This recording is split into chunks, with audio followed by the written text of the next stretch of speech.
This video is sponsored by OneFootball. OneFootball's app makes it easy to keep up to date with transfer news, scores and stats all in the one place. To download the OneFootball app, click the link in the description. The app is free. To watch more of this video, get over and join us on Patreon.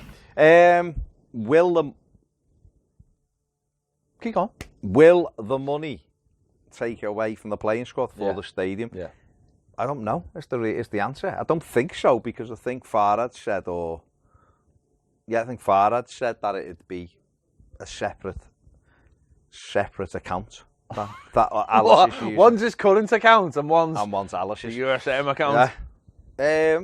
I should imagine it'll be, to use a word that was used around 1999 with the King's Dock, it'd be ring fenced.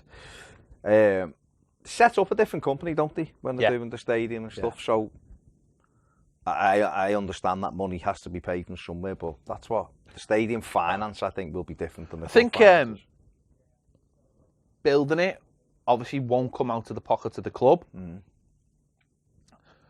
It's a separate company, so they will leverage the stadium against the capital. Like you would for anything, essentially. We already know that the money that they wanted to take off the council was going to be paid back yearly over 25 to 30 years, with £7 million a year going to the council, which for a lot of people seemed a really, really good deal for everyone. Clearly against Liverpool fans who obviously clean their own bins.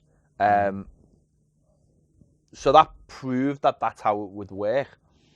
And for me, that's how everyone funds everything. You wouldn't pay. It doesn't actually make any kind of sense to pay for anything up front with cash. You don't have that kind of. No one has that kind of money floating about. You just don't have it. And plus, Farhad Moshiri's an accountant who is a billionaire. He become an accountant, a billionaire through being an accountant. You must know. Who's accountant? I can't remember. Some Russian fella. You don't get to that place without knowing how finance works and how credit works and how shares and businesses and loopholes and things like that. Well, no, you do. You've got to know the loopholes, haven't you? There are loopholes that you don't just go out there and spend money. You've got to know how money works. It's like money works night and day, they say, don't they? It works for you. It can work for you. It's why rich people don't just go put money in the account and leave it there. They put it into stocks and shares. They make it work for them. That's how the world works. That's how banks work. That's where we've been going wrong. Yeah.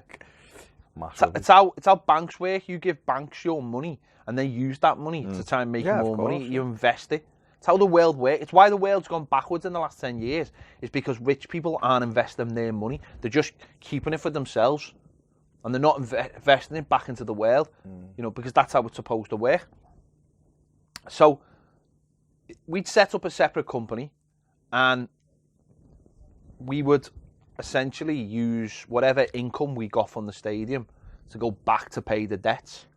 So one of the problems with Everton one of the problems for the last 30 years up till a couple of years ago is we got a loan, didn't we, off Behrens Bank about 25 years ago, and we leveraged it against the stadium.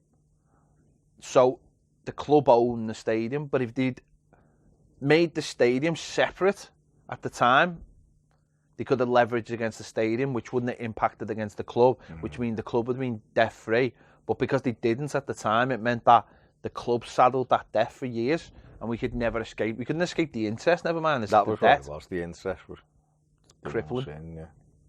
So this will all be separate. From the minute that stadium becomes a reality, it will be a completely separate thing. So at the moment now... Well, that's been set up anyway, hasn't it? No, but if you go into... It can't actually start, can it? So if you go into... It's been created, hasn't it? But if you go into the debts now, the club have to cover those debts at the moment. So anything in terms of... site preparation and all that, we've had to pay. Exactly, so that goes into the debts of the club. But once the stadium gets the go-ahead and becomes legal, then You'd set a separate company up, which they probably already have. Yeah. And all the funding comes from that, and then it doesn't touch the club. So hopefully, theoretically, that continues for the entirety of repaying back the club, the money for the stadium, and that way it doesn't hurt. But that's just a legal thing. Will that actually mean that Everton don't have to incur the costs on the field? Well, the realistic answer to that is yes, Everton will have to incur the costs of the stadium. In real terms, they will, won't they? Well, they will, but they'll have to try and counter it with naming rights and everything else, won't they? And it'll be paid back. I suppose that was what the attraction of the city council deal would have been, is that you cover that back within, you know, someone said, right, I'll give you this loan of, you know, well, and you'll pay it back 10 million a year, say, for 25 years or 30 years. Then £10 million is nothing, really, well, because of TV rights. The beauty of the council deal is still up in the air. Excuse me, it probably won't happen. But the reason why it was so attractive was because the council can get a loan essentially off a central pot of money, which is there through the government to pay for large developments within a city, to help a city. So that could be an arena. So that could be any arena, that could be any stadium.